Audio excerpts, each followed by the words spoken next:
Hi YouTube, it's Joy. I just want to jump on here right quick and say something about the measles.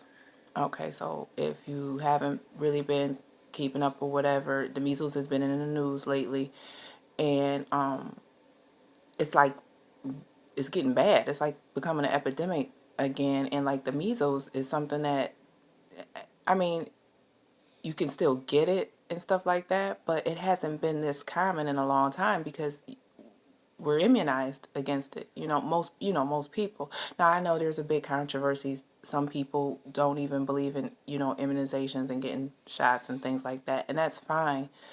But I just think that because things are different, like in the air, and so like the measles, is it's transferred by droplet. So that could come from the environment, the air, people around you coughing and whatnot, just whatever travels by air, or droplet precautions and stuff like that. So my purpose for putting this video on about the measles though is because I was listening to the numbers and I'm like, yo, that's like really crazy. So like as of right now, mid-April, we in the United States have like more than 500 reported cases of the measles, like right now. So this is like, I mean, the last time there was a big amount of or big number, big case number of measles was back in 2014. And I think at that time, like I wrote it down, but I think for that entire year, it was 667 cases total back in 2014. But here in 2019, we're already at over 500 cases reported of the measles, and it's only April. So I'm like, okay, if it was 667 and that's the biggest number, and that was for the entire year, and we're already in April and we're more than 500, there is something else happening that it's like picking up like really at alarming rates, because this is alarming, like whether anybody wants to really acknowledge it or not, that's a problem. But the reason why I was saying that is because, okay, so like the measles is most common in kids and young adults. Okay, so that's why I said about the immunizations, because I know some parents don't like to get them immunized, but I would say get it anyways, just because we don't know what's in the air that's making everything so resistant to where the cases are jumping up like this. So just to be safe, maybe we should, but anyways, just some signs and symptoms. I did jot that down too, just to give you a little bit of a idea of what to look for if you think that yourself or family members or someone around you might have it, and it's just not diagnosed yet or whatever. Because the thing about the measles is it's really benign, like it's viral, so it will run its course and then you could basically get over it if you're typically healthy. But like if you're compromised and you're an older adult, and because like I said, it's common in young adults and kids, but like if you're an older adult and you have no immunization over it, like your immune system is low to it, and you get it, the measles might not necessarily take you out, but like a secondary infection, like ear infection, pneumonia, and pneumonia will, because those are like other secondary diagnoses that come from getting sick from the measles. So like you can get sick from the measles and it'll run its course and run out, but now you have pneumonia and you end up dying from pneumonia. You get what I'm saying? So like, and that's older people. Usually older people do die from things like that, secondary infections from something that started small, like the measles. You know what I mean? So I don't know, but like so like the measles, it starts, like I said, it's droplet. So it'll start in your respiratory tract. So like,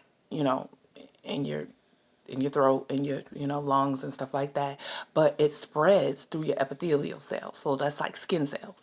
So that's how it spreads. So but it travels first to your lymph nodes. So like you'll get swollen glands, you'll get like your glands on the sides will be swollen, or wherever you have lymphs, so like under your armpit, like you know what I mean. But it usually starts behind the ears first, and then you'll get like those little pinpoint discrete little rashes. It looks a little small at first until it progresses, and then you get like big rash, like rash everywhere. But like I said, it's usually starts behind the ears. It'll be on your face and then travel down your neck, and then your trunk, and then express to the extremities, your arms and legs and stuff. So that's what it presents as. They're small at first. They're pinpoint, like, rashy areas, and then it gets bigger. Like the rash gets greater, and then it covers, basically everything. But yeah, I just wanted to put that out there, just what to look for, and in case, and like some symptoms of it, like once you do have it and you get the rash, and you'll notice that, but you'll also have like a fever, maybe a cough, because it's in your respiratory tract, so you might have a cough, fever, headache sometimes, that kind of stuff. Yeah, tiredness and stuff like that. And then once you treat that stuff, and like I said, just really nothing you can do because it's viral, so it really just has to cycle throughout your system and run its course. But you could treat the symptoms and try to get that better. But like once another thing kicks in, like a secondary infection, like I was telling before, like laryngitis, that like strep throat, stuffs like that, those are the things that end up taking you out. It won't be so much the measles, but it'll be, something else that you get from it. But I was just, I wanted to put this out there. Like, the measles is doing numbers this year for whatever reason. And just, safeguard your kids and, your young people, and especially the older the community. And I was really, everybody knows, I don't know if I've said this, like I have a demographic that I really, really gravitate to, is kids like 0 to 21, ages, babies to age 21, and then 55 and over, the elderly, our elders and stuff.